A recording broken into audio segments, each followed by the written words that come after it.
Bayangin, kamu ada di langit, sendirian. Bahan bakar di indikator tinggal garis merah tipis. Radio sepi, nggak ada yang jawab. Cuma suara angin menerpa kaca kokpit. Di depanmu, ada satu bomber Jerman yang masih terbang, siap menjatuhkan bom ke ribuan tentara di pantai. Apa kamu balik pangkalan dan selamat? Atau kamu tetap maju, meskipun kamu tahu pesawatmu bakal jatuh setelah ini? Inilah hidup seorang pilot Supermarine Spitfire. Pesawat kecil bersayap elips, tapi berani menantang seluruh Luftwaffe di atas langit Inggris. Kalau kamu pernah nonton film Dunkirk, kamu pasti ingat adegan legendaris Tom Hardy melayang pelan di udara, kehabisan bahan bakar, tapi tetap menembak jatuh musuh terakhir sebelum mendarat di pantai. Itu bukan dramatisasi Hollywood, itu kenyataan. Dan hari ini, kita bakal ngerasain sendiri. Seperti apa rasanya jadi pilot Spitfire? Sebelum kita masuk ke kokpit, lo harus tahu dulu satu hal. Spitfire bukan sekedar pesawat tempur. Dia itu kombinasi langka antara mesin pembunuh dan karya seni aerodinamika. Bayangkan bentuknya. Sayap elips melengkung halus dari pangkal sampai ujung. Bukan lurus kayak sayap burung camar, bukan pula patah seperti sayap jet modern. Bentuk ini bukan estetika. Ini senjata teknis. Kenapa elips penting? Karena bentuk ini mengurangi drag, hambatan udara, sambil meningkatkan lift, gaya angkat.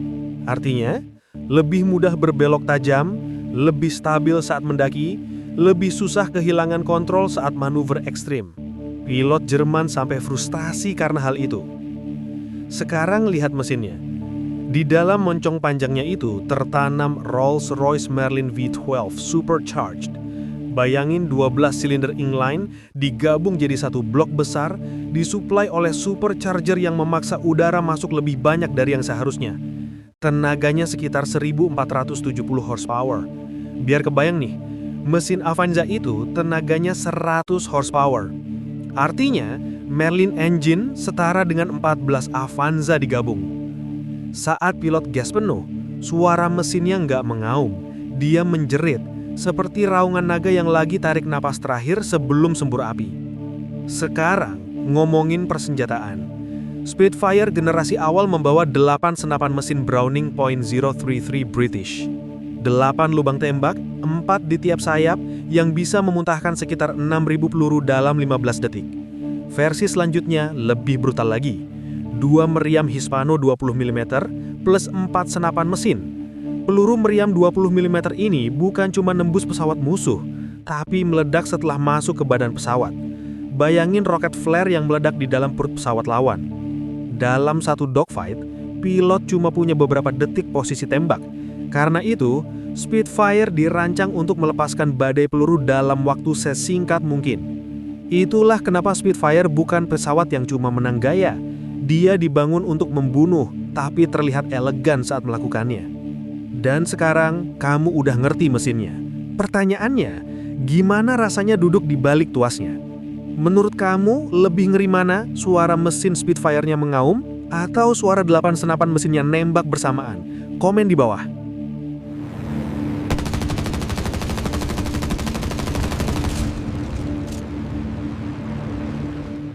Sekarang bayangin ini bukan sejarah, tapi pengalaman pribadi kamu. Pukul 4.30 pagi, kamu bangun, udara Inggris masih dingin dan berkabut. Alarm pangkalan belum berbunyi, tapi kamu sudah bangun sebelum semua orang. Bukan karena disiplin, tapi karena kamu nggak bisa tidur. 1 hari lagi, dan kamu resmi jadi Spitfire pilot. Di ruang makan, sarapan cuma roti kering, telur rebus setengah dingin, dan secangkir teh pahit. Kamu makan cepat, tapi perut tetap mules. Bukan karena rasanya, tapi karena kamu tahu hari ini kamu bisa mati. Tak lama kemudian, semua pilot dikumpulkan mengelilingi papan tulis besar. Komandan menunjuk peta Inggris bagian selatan.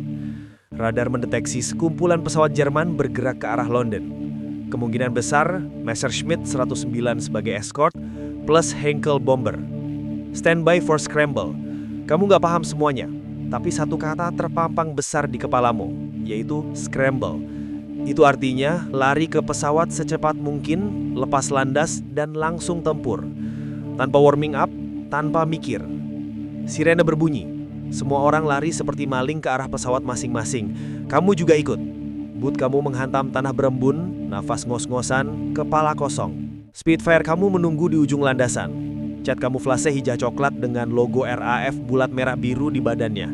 Di bawah sinar matahari pagi, dia terlihat seperti elang yang baru bangun tidur, tapi siap mencabik siapapun yang mengganggunya. Kamu manjat sayapnya, buka kanopi kaca, dan masuk ke kokpit. Kokpitnya sempit, bukan seperti pesawat modern yang lega dan punya banyak tombol digital. Spitfire itu rapat. Kamu duduk dalam posisi lurus, bahumu hampir bersenggolan dengan dinding baja. Panel kontrol di depan dipenuhi jarum-jarum analog yang kamu hafal dengan paksa dalam satu malam. Tuas kemudi di tengah, bukan setir, tapi seperti joystick pesawat mainan. Di sebelah kanan, tuas throttle besar, seperti leher naga yang siap kamu tarik untuk membangunkannya. Kamu tekan tombol ignition, dan mesin Merlin menyala. Bukan sekedar suara, tapi raungan. Bumi bergetar, getarannya naik lewat tulang punggungmu. Seluruh badan pesawat bergetar seperti kuda perang yang tidak sabar ingin dilepas dari kandangnya. Throttle kamu dorong penuh. Spitfire melaju kencang di landasan, lalu tiba-tiba kamu lepas dari tanah. Langit pagi terbuka lebar. Sekelebat awan putih lewat di kaca kokpit. Matahari perlahan naik, memantul di kaca kanopi. Beberapa Spitfire lain ikut terbang di sebelahmu, membentuk formasi. Nafas kamu tiba-tiba makin berat. Di kejauhan, titik-titik hitam mulai muncul. Semakin lama, semakin jelas, Messerschmitt 109. Mereka lebih cepat. Mereka lebih dulu melihat kalian. Otot kananmu kaku, tapi kamu ingat satu hal yang diajarkan instruktur. Di langit, yang takut duluan akan mati duluan. Kamu tarik tuas ke kiri, Spitfire langsung miring tajam. G-force menghantammu seperti dilempar ke samping dengan beban 5 karung beras menimpa kepala. Peluru mulai berterbangan. Kamu nggak tahu ditembak atau menembak. Semuanya kabur. Hanya satu yang kamu lihat, bidik silang di kaca depan. Dan di sana, satu pesawat musuh tepat di tengahnya. Jarimu gemetar, tapi kamu tekan tombol tembak. 8 senapan mesin menyala bersamaan. Getarannya nembus ke tulang lenganmu. Cahaya merah keluar dari sayapmu seperti kembang api neraka. Kamu nggak tahu pelurunya kena atau enggak, tapi saat itu kamu sadar, rasa takut berubah jadi candu. Musuh di depan matamu sekarang jelas. Messerschmitt Bf-109, pesawat tempur utama Luftwaffe. Moncongnya lurus, ujung sayapnya tajam seperti pisau dapur yang diasah berkali-kali.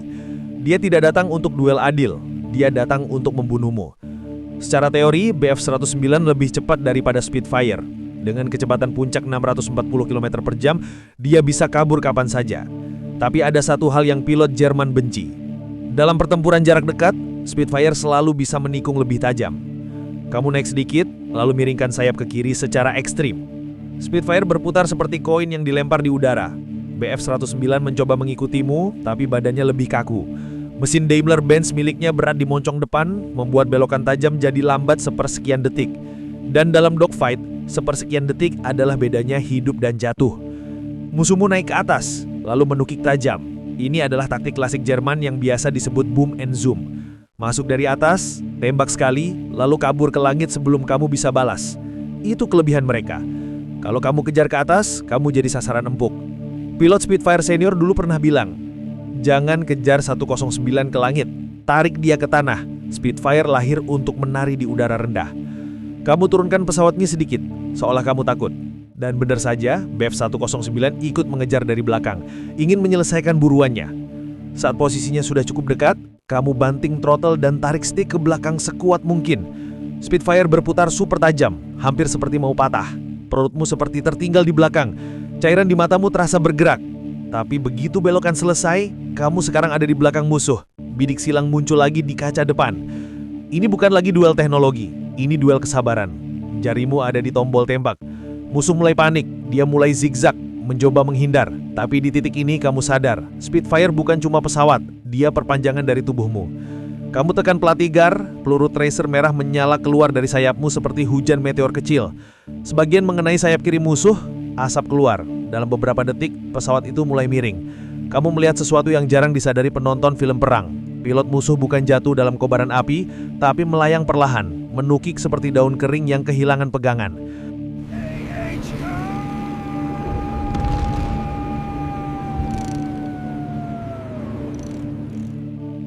Pertempuran udara bukan soal siapa yang paling gagah. Kadang, kemenangan justru terasa sunyi. Bayangkan kamu baru saja menembak jatuh satu pesawat musuh. Amunisi tinggal sedikit, bahan bakar hampir habis. Dalam kondisi normal, kamu akan kembali ke pangkalan. Tapi radar di radio masih bicara. Bomber musuh masih bergerak ke arah pasukan darat. Butuh satu pesawat lagi untuk menghalangi.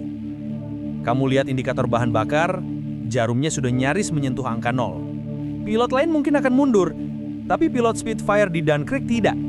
Dia mematikan mesin pesawatnya, membiarkan Spitfire melayang menggunakan gravitasi dan angin laut. Tanpa tenaga, tanpa suara. Seperti burung pemangsa yang bersiap menyelam. Dan dalam kondisi hampir jatuh, dia masih sempat menembak satu bomber terakhir. Itu bukan aksi bunuh diri, itu perhitungan dingin. Lebih baik jatuh setelah menghentikan musuh, daripada mendarat selamat tapi membiarkan ribuan prajurit di bawah jadi korban.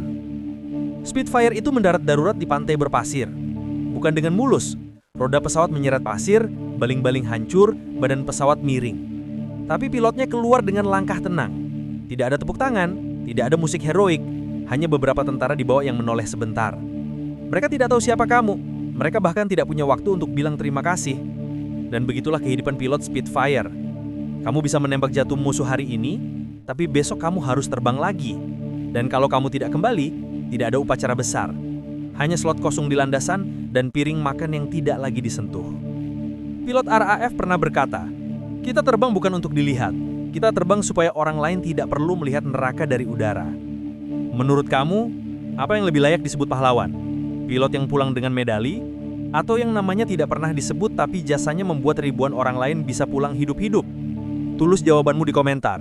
Aku ingin lihat siapa yang benar-benar paham arti pengorbanan. Sekarang kamu sudah tahu seperti apa rasanya duduk di kokpit Spitfire. Pesawat kecil, sempit, bising, tapi lincah dan mematikan. Bukan pesawat yang paling cepat, bukan yang paling modern. Tapi ketika digunakan oleh pilot yang berani, Spitfire bisa mengubah arah perang. Dan sampai hari ini pertanyaannya masih terbuka. Apakah Spitfire adalah pesawat tempur terbaik di masanya? Sebagian orang bilang iya, karena teknologinya maju satu langkah ke depan.